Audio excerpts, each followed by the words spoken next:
is such a pleasure to see you again, Your Serene Highness. And as much as I'd rather be having this conversation sitting across you in beautiful Monaco, I am nevertheless grateful to you for taking the time to speak with me via video today as part of the Business of Philanthropy interview series that I'm conducting on behalf of the Center for Strategic Philanthropy at the University of Cambridge. His Serene Highness Prince Albert II is, of course, the Sovereign Prince of Monaco and a highly respected global thought and action leader in a wide range of important fields. An accomplished academic, pilot, a reserve lieutenant commander in the Navy, and of course a philanthropist, Prince Albert has made numerous important contributions in the fields of environmental and species conservation, marine biodiversity, the arts, human rights, and gender equity, to name a few. He's also a world-class athlete who competed in 5 Winter Olympic Games and who's been an active member of the International Olympic Committee since 1985. His Serene Highness is also an intrepid explorer who I believe is the only incumbent head of state to have visited both poles, doing so to learn more about the ongoing impact of global warming. His Highness is the Vice Chairman of the Princess Grace Foundation, USA, founded in honor of his late mother's legacy, and which continues to support emerging artists in the country, and is the founder of the Prince Albert II of Monaco Foundation, which is dedicated to the protection of the environment and the promotion of sustainable development on a global scale. And this is where I'd like to begin.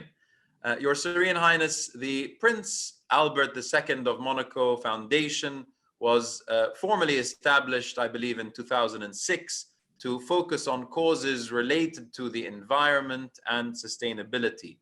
Can you kindly share with us the background to launching the foundation, a bit about its vision and future aspirations, and how and why you decided on its main areas of focus? Well, first of all, thank you so much for your kind words, and thank you for this opportunity to exchange with you. I also would have loved to have done this in person and in the same room, but unfortunately the circumstances guide us to do this via this video link. And but thank you for this great chance to exchange on these topics. Thank you. Well, very simply, I created my foundation as you know in 2006. And this came from a personal commitment that I wanted to make. Although Monaco, through its diplomatic channels and through its foreign relations, was already involved in different environmental projects around the world, but I thought that there was an entity that I needed to put together to address more urgent matters, and we were already being approached by different organizations and different stakeholders with specific projects to try to meet some urgent needs. And so it was for me obvious that for my personal convictions that I needed to do something on a more personal note and to try to bring around these issues a large number of people, not only in Monaco, but in other countries as well. And so that's why the foundation came to be. And it also it was at the end of a year where I had different, or it was in the middle of a year where I had different opportunities to witness firsthand the state of our planet, and more specifically through a trip that I did to the North Pole, and that was one of the 2 polar expeditions, one in the Arctic, one in the Antarctic, that I did several years later that you mentioned a few minutes ago. And so really, after witnessing all these worrying signs, not only concerning climate change, but concerning the loss of biodiversity and all the water issues, of course, in other parts of the world, the difficulty of access to water by different peoples and populations. I thought that those were the main focuses that the foundation had to work on. And so 15 years later, and some over 500, well over 500 projects, and several scores of millions of euros later, but we were able to help and to help in addressing these incredibly complex and worrying issues, but and the issues that concern our planet and how we can envisage a future for it. And so really it's thanks to the generosity of many people, of our donors, of course, and many other organizations that we've been able to partner with, that we were able to be successful, to have some success on the ground and in all corners of the world. It was, of course, our areas of focus are the Mediterranean region, obviously, because we are a Mediterranean country, but also developing nations around the world and the polar regions. But we've been able to partner in other parts of the world, and we've been active on all continents and in I think well over 60 countries around the world.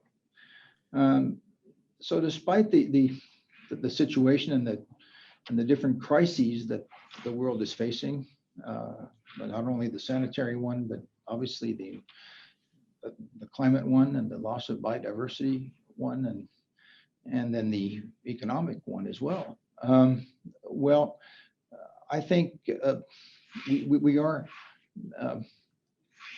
more capable now, I think, collectively with different organizations and different governments and different stakeholders and civil society also. If we all pull our resources together, we are able to have an effect on the state of our planet. It's going to take it's only the beginning, and it's going to take a long time, and it's going to take a lot of commitment and of course a lot of funds to be able to find the right solutions for these issues. But I think I decidedly optimistic, and I think we have the capabilities and we have the know-how, and the technologies are some of them are already here, but we need, of course, to invest more in these technologies and certainly in the energy sector and in clean energies to be able to provide a future for our children and our grandchildren, and that is of course a tall order and a big commitment, but I'm and everybody at the foundation is absolutely committed to these ideals, and we have to try to gather as many people as we can around us to move forward. And staying on that topic of innovation and technology, through the foundation and more broadly, your charitable and philanthropic work spans a number of important causes across many parts of the world. This includes the prestigious Princess Prize for Innovative Philanthropy, which I've been honored to serve as a member of its jury since inception, and where many of the prize winners have come from the emerging markets, which is the geographic focus of the Center for Strategic Philanthropy at Cambridge. Mm-hmm. What motivated the launch of the Princess Prize for Innovative Philanthropy, Your Highness? And how important is innovation, technological or other, in the social sector, do you think? Mm-hmm. Well, thank you so much for that. And thank you for your participation in this gathering and in the implementation of this prize. And I think, well, as you were able to see it over the years, it has grown, and it's we feel the incredible energy around and the enthusiasm by other leaders in philanthropy on this project and on this endeavor. And to have that kind of informal discussion that we've had around and to have a closed door round table, which is organized, of course, as you all know, by my foundation and the Tocqueville Foundation every January, I think is incredibly valuable, and it enables all of us, I think, to have a better understanding of not only what everybody does, but how we can pull also resources together, and how we can make our actions and our projects even more effective, and to implement the right change that we want to see around the world. So we celebrated this past year the 10th anniversary of the Roundtable, and welcomed on that occasion nearly 40 philanthropists from around the world who came to discuss the role of philanthropy in the context of the Sustainable Development Goals. In 2014, as you recall, we decided to launch the Princess Prize for Innovative Philanthropy to honor the most inspiring individuals and organizations that participate in building a more sustainable and more equitable world. So I really was very enthusiastic with this idea, and I know that everyone else around the table with you also share these ideas and these values, and we were able to, to really find some incredible individuals and organizations who have been able to make an impact, and to be able to recognize these kind of people, I think, was very satisfying. It was very satisfying from the beginning, but is still very satisfying and very encouraging. And I hope that we will be able to continue in this manner with everyone. There have been, I can talk about the different types of organizations that we've been able to help, and the ones also that are important, not only in different parts of the world in emerging countries, but also right on our doorstep in Europe and in the Mediterranean region. But I won't go into that. But I think of course the real issue is how to keep these programs going, and how to implement long-term financing for these different endeavors, and the kinds of mechanisms that come into place to make these initiatives sustainable in the long run. But I'm sure that we will find the best solutions for this. And it's been really inspiring to see how it's grown over the years, Your Highness. And I particularly love the fact that it focuses on, and as you say, showcases not just the organizations for doing the great work they do, but also celebrates the innovation. Yeah. And the infrastructure around bolstering innovation to scale impact and to enhance impact, which I think is somewhat unique, and I think quite visionary of yourself, Your Highness. I'd like to seek your views, if I may, on two urgent issues that you've referred to already, but climate change and also the COVID-19 pandemic.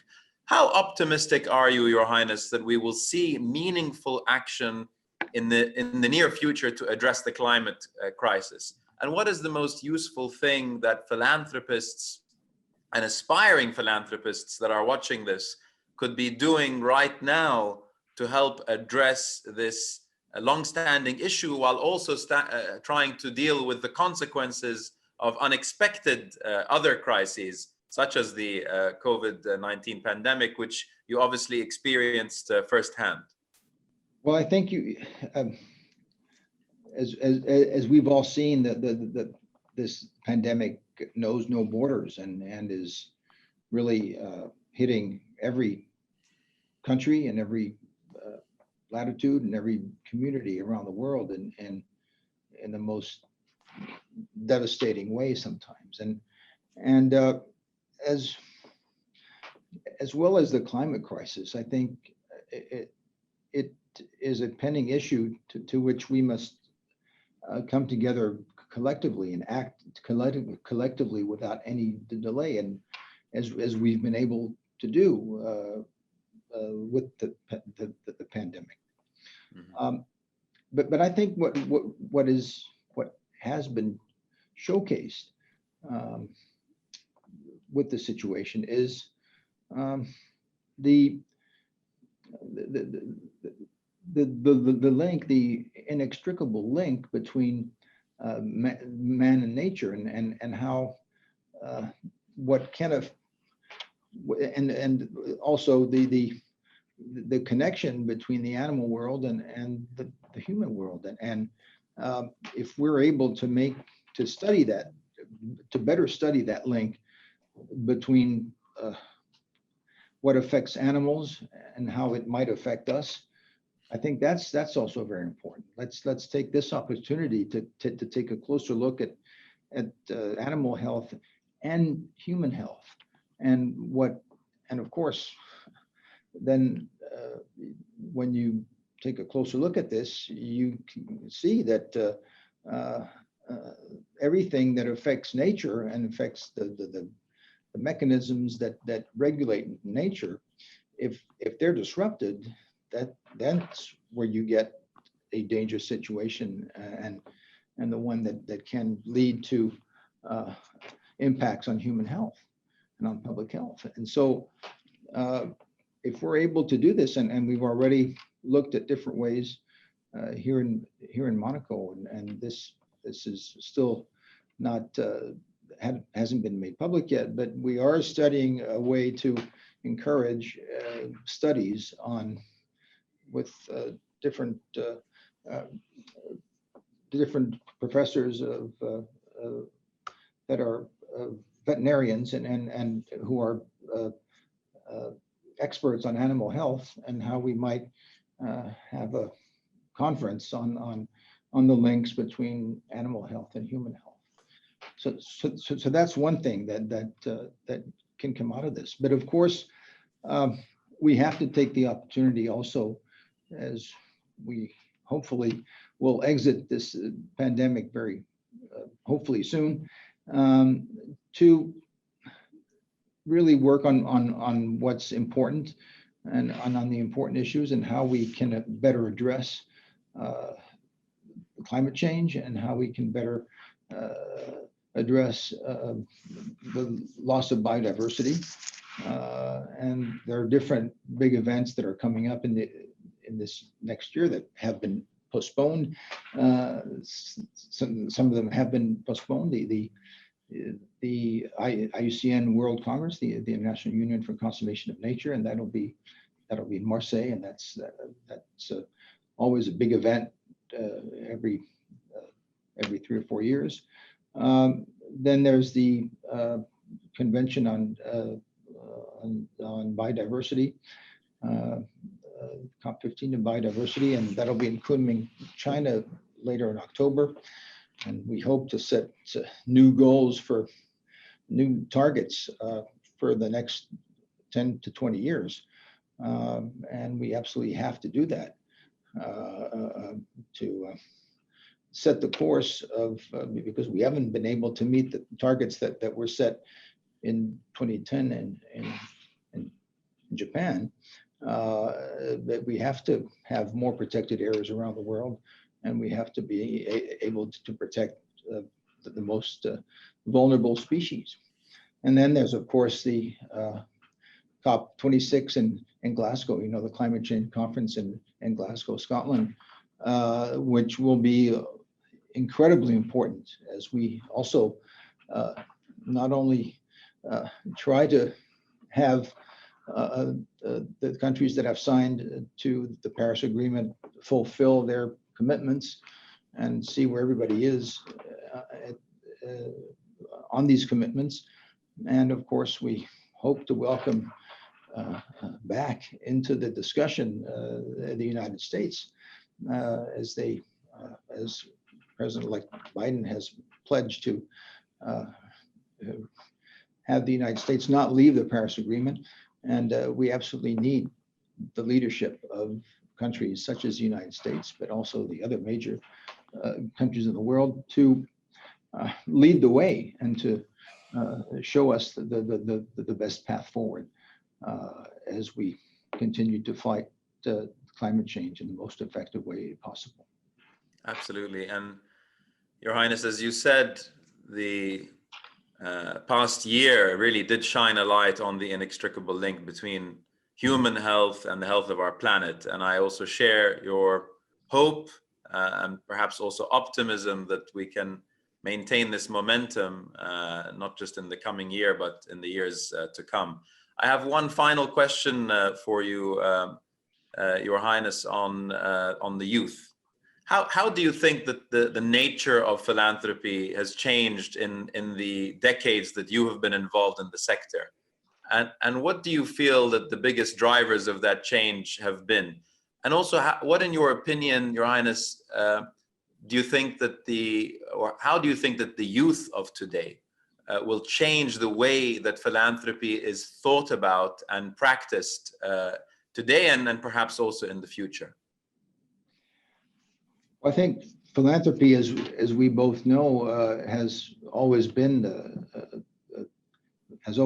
a good response, a good answer to the biggest social and economic challenges of our societies, and access to education, access to health, food, and also the protection of the environment, arts, culture,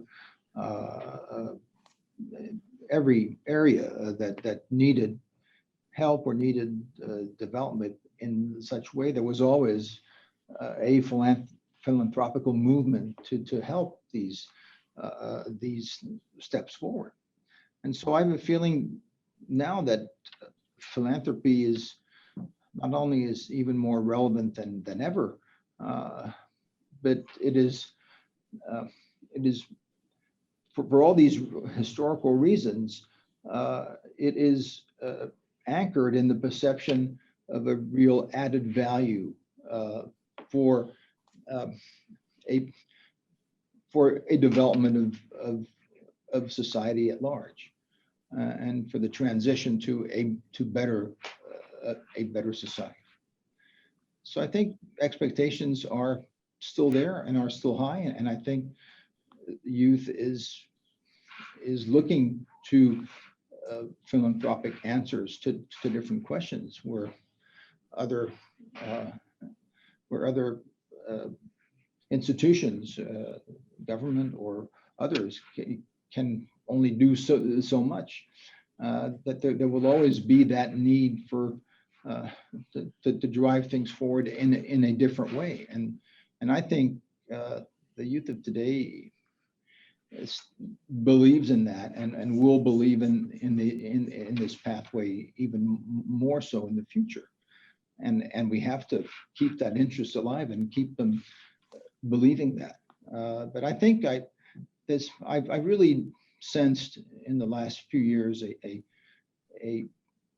a heightened sense of collective responsibility, and I think this is very encouraging and feeds into the appeal for philanthropy and to act in different ways and in a more personal way, like I was able to do with my foundation. But I really think that different generations now understand this. They understand the need for change. They understand that there is that there are serious problems facing our planet. And I think that there's more of a desire to help and to want to commit oneself to these issues. And so I really have faith in the younger generation that they will have not only the tools at their disposal to implement and to drive these changes, but that they will have the incentive to do that and as this sanitary crisis has showed us that there's been more solidarity, more more people trying to help one another. Not everywhere, but certainly in most countries. And so let's keep this momentum as we move out of the pandemic, hopefully very soon, and transform that into a desire to move our planet into a more sustainable, fairer, and better health and better way forward. Beautifully said, Your Highness.